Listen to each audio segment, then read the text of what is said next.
feel alive, let's hit the dance floor. Don't work too hard, my break the back door. Return to the Mac, the king is back door. Siemanko, witam was moi drodzy, z tej strony Mazak.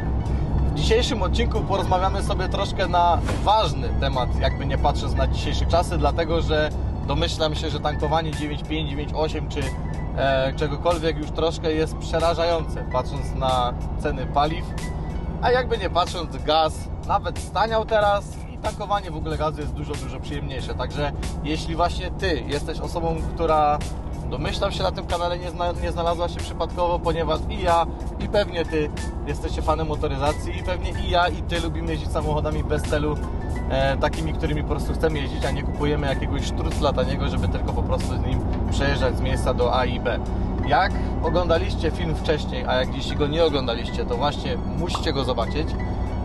Kupiliśmy Forda F-150 z przeszło 5-litrowym silnikiem i przyznam szczerze, że zaraz po zakupie był to trochę problem, ponieważ od zawsze jeżdżę samochodami, które dużo palą, ale ten samochód utrzymywał się naprawdę w wielkiej topce, a po założeniu jeszcze ogromnych kół, to już naprawdę trzeba przyznać, że miał pierwsze miejsce i dyskwalifikował wszystkich swoich rywali na łeb i szyję. Także moi drodzy, w tym odcinku warto naprawdę być, trwać i zostać do końca, ponieważ wytłumaczymy sobie dlaczego, co i po co i ile można na tym zaoszczędzić, ponieważ ten właśnie odcinek powstał ze współpracą z firmą Alex Autogas. Dlatego właśnie jedziemy w ich stronę, w ich miejsce, gdzie instalują instalacje gazowe i tam z ich przedstawicielem będziemy sobie omawiać, co tutaj założyli do Forda, jak to działa, ponieważ dzisiaj też jedziemy na regulację pierwszą tego gazu po założeniu. Także moi drodzy, jeśli nie subskrybujecie tego kanału, bardzo serdecznie Was proszę, żebyście zasubskrybowali, a jeśli Was po prostu interesuje ten odcinek, to napiszcie mi proszę, jaką Wy zauważyliście różnicę w spalaniu Waszego auta, jeśli chodzi o benzynę, a potem po założeniu gazu. Także moi drodzy, my właśnie lecimy w miejsce, o którym wcześniej mówiłem, a Wy zapnijcie pasy, ponieważ ten odcinek może Wam naprawdę mocno otworzyć oczy, ile kasy zaoszczędzicie. Jedziemy! Dobry, moi drodzy, SCR7 Cristiano Ronaldo. Totalnie przypadkowo. Jak brałem tę tablicę, praktycznie każdy mój samochód ma gdzieś tablicę w numerze ma 7, ale w życiu nie sądziłem, że CR7, bo Cristiano Ronaldo. Tak bardzo się właśnie znam na piłce. Siu! Nie tak. A jak? Nie tak?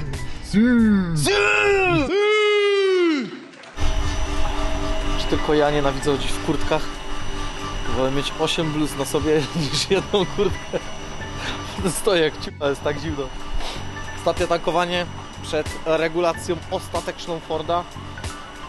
Byłem przejechać na serwis po 1000 km, a zrobiłem z 6. Czy delikatna obsuwa. Ogólnie mega dużo kilometrów zrobiłem tym autem. Od momentu jak ja kupiłem, miał chyba przebiegu 216, a teraz ma 228? Chuj, cały czas to auto jeździ. Pomimo tego, że było ostatnio zjebane przez miesiąc. Ale o tym powiem Wam w dalszej części filmu, bo śmieszna historia, a może Wam pomóc.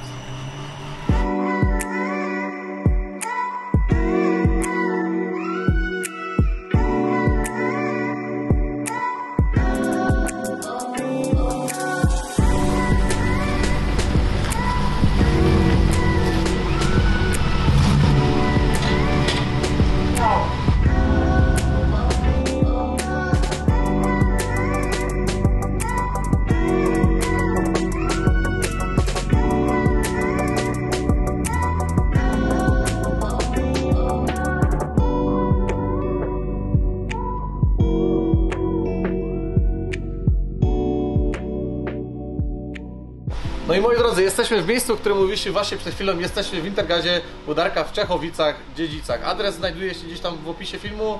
A tu jest z nami technik Kamil, który jest z instalacji Alex Gas.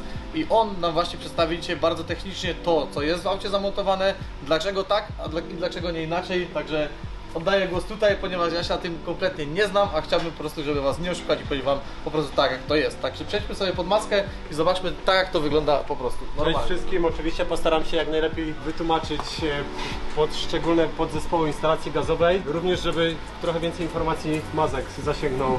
To się na tym po prostu nie zna. Dokładnie, zgadza się, więc z podzespołów, które zostały zamontowane przez nasz warsztat firmowy w Czechowicach-Dziedzicach, do którego oczywiście jak najbardziej zapraszam. Cała sieć warsztatów również jest dostępna na stronie internetowej alexlpg.com, na którą również zapraszam. Więc tak, zacznijmy od sterownika. Jest to najwyższy model z naszej gamy, zamontowany sterownik Optima Expert na 8 cylindrów z podpięciem pod OBD. Pełna funkcjonalność, strojenie ma po korektach OBD z względem na sondy, więc zgrywamy mieszankę gazową jak najbardziej idealnie w stosunku również do tego, Co jak widzieliśmy przed chwilą w zasadzie. zgadza się, jak działa również benzyna. Pozostałe podzespoły to nasze reduktory Adapt, które budują ciśnienie podczas jazdy nawet przy pośrednim wtrysku paliwa, bez turbodoładowania, tak jak ten silnik tutaj u Mazaka w Fordzie. Również te ciśnienie o wartość około 0,2-0,25 bara się zwiększa. Najlepsze na rynku chyba wtryskiwacze, też również najpopularniejsze Barracuda oraz filtry Ultra. Co się okazało, wtryski jak zawsze mi się kojarzyło, jak był samochód gdzieś, który kupowałem na przykład i ktoś mówi, że był uszkodzony wtryskiwacz, to zawsze wtryski wydawały mi się drogie, a tu wtryskiwacz przed chwilą patrzyliśmy około 80 zł, co też jest takie spoko, no bo patrząc przez ilość przejechanych kilometrów, te wtryskiwacze też tam się chyba co jakiś tam okres wymienia, jak się nie. Oczywiście jest to uzależnione od jakości przebytych kilometrów, jakości również gazu. Zawsze do tego zabrudzenia poszczególnych podzespołów instalacji może dojść.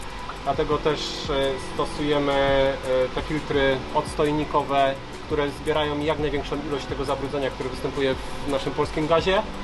No i dzięki temu chronimy również wtryskiwacze.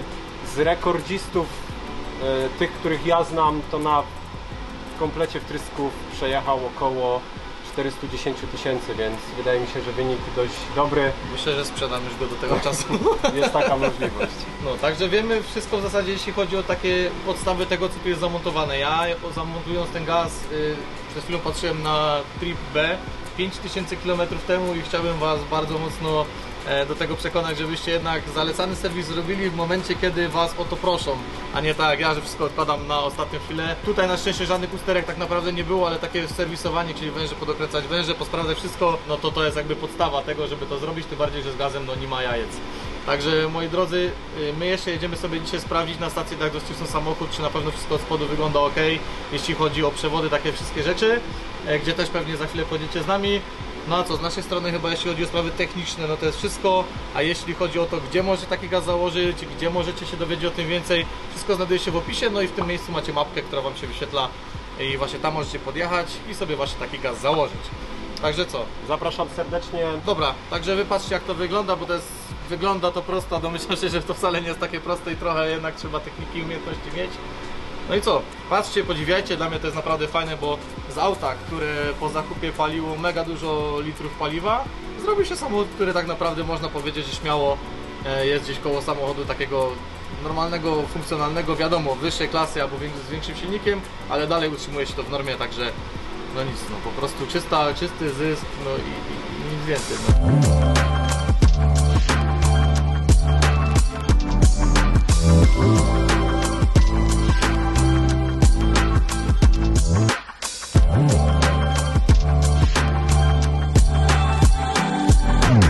No i dobrze, moi drodzy, bo w tym odcinku tylko gadamy i gadamy, a samochód tak naprawdę miał od samego początku przynosić po prostu frajdę, co jednak nam troszkę zepsuło jego spalanie 9.5.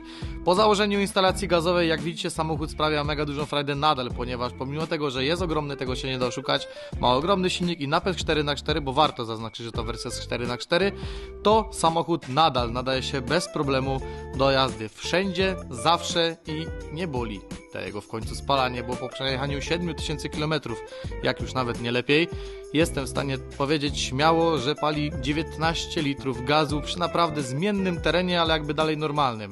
Nie mówię to oczywiście o ciągnięciu przyczepy, czy o terenie w terenie, bo to auto też nie do tego, żeby go w terenie tyrać, a z przyczepą pali mi w granicach 23-24 litrów. Na samym początku mieliśmy jego małą awarię związaną z tylnym mostem i bałem się, że chodzi o jego wymianę, a dla wszystkich posiadaczy Forda F-150 pragnę tylko przypomnieć, że pasta, która jest do wymiany oleju i do napełnienia go potem tą pastą, jest naprawdę bardzo ważna, bo bez tego można śmiało to wszystko zarżnąć. Także moi drodzy, tym pięknym akcentem kończymy ten odcinek. Mam nadzieję, że Wam się podobało. Jeśli Wam się podobało, to zostawcie oczywiście subskrypcję, komentarz i widzimy się w kolejnym odcinku. Yo!